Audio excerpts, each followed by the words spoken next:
صحن میں بچھی چارپائیوں پر وہ چاروں بیٹھے تھے۔ ان چاروں کے درمیان پچھلے 2 گھنٹے سے جاری گرما گرم بحث نے ہاتھوں میں پکڑی گرم چائے ٹھنڈی کر دی تھی۔ چند لمحوں کے لیے باتوں کا سلسلہ رکتا تو کسی کے چہرے پر غصہ ہوتا تو کسی کے چہرے پر سوچ کی پرچھائیاں۔ اگلے ہی لمحے پھر سے وہی بات کسی نئے انداز اور طریقے سے چھڑ جاتی۔ نہ باتیں ختم ہونے میں آ رہی تھیں اور نہ ہی ان باتوں کا کوئی نتیجہ نکلتا نظر آ رہا تھا۔ دروازے کی اوٹ میں کھڑی کلثوم کے بھی اب پیر تھک کر دہائیاں دینے لگے تھے۔ اسے دیکھ کر یہ گمان ہونے لگا تھا کہ وہ کوئی پتھر کا بت ہو۔ نہ مجید بھائی، ہم نے کون سی ایسی وڈی چیز مانگ لی ہے؟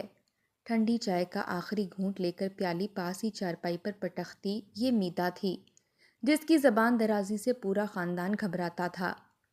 وہ بولنے پر آتی تھی تو سامنے والے بندے کی تو بولتی ہی بند ہو جاتی تھی۔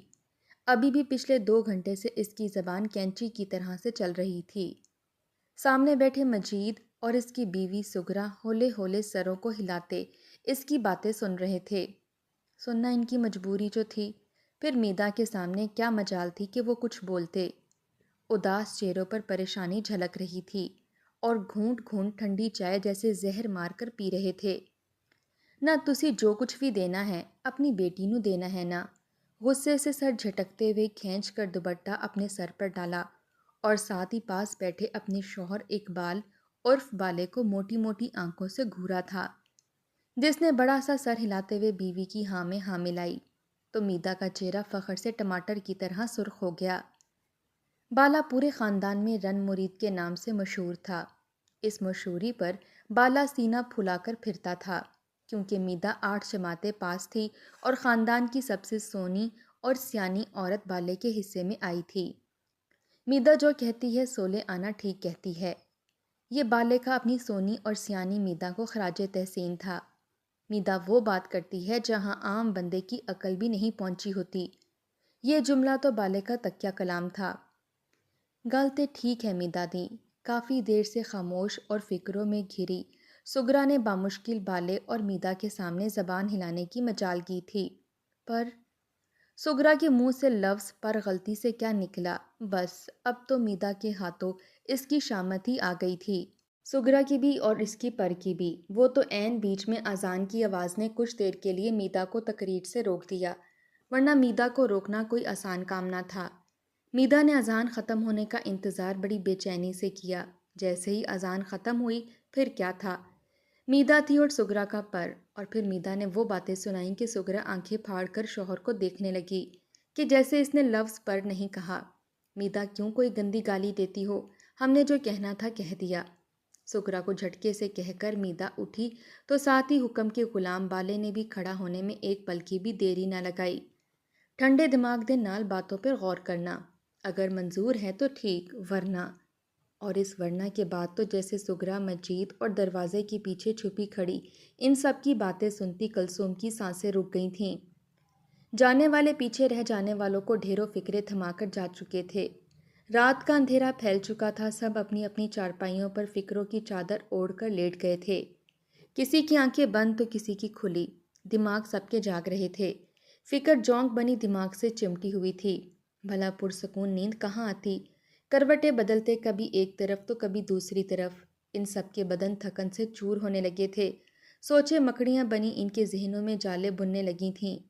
مجید گاؤں کا معمولی سا مزارع تھا، جس کی آمدنی محدود اور وسائل بھی محدود تھے۔ دوسروں کی زمینوں پر ہل چلاتے اپنا پسینہ بہاتے زندگی بھر مجید کی بس یہی خواہش دل میں رہی کہ اتنی جمع پونجی ہو جائے کہ ذاتی زمین ہی خرید لیتا، مگر یہ خواہش دل میں ہی رہی۔ آدھی زندگی دوسروں کی زمینوں پر ہی پسینہ بہاتے گزر گئی تھی۔ صابر اور رب کی رضا پر راضی مجید نے تھوڑی آمدنی میں زندگی گزارنے کا ڈھنگ سیکھ لیا تھا۔ رب سونے کا یہی بڑا احسان رہا کہ نہ کبھی مجید بھوکے پیٹ سویا اور نہ ہی اس کی بیوی بچے۔ رب سونے میں تیرے تھوڑے دیے پر بھی راضی ہوں، بس تو کبھی کسی کے سامنے ہاتھ پھیلانے نہ دینا۔ ہر رات یہی دعا مانگ کر مجید سویا کرتا تھا، مگر آج بے چینی، بے سکونی اور دماغ میں چلتی میدا اور بالے کی باتیں اسے سونے نہیں دے رہی تھیں۔ وہ اس مشکل سے نکلنے کے لیے 1000 راستے ڈھونڈ چکا تھا، مگر ہر راستہ اسے بند گلی میں لے جا رہا تھا۔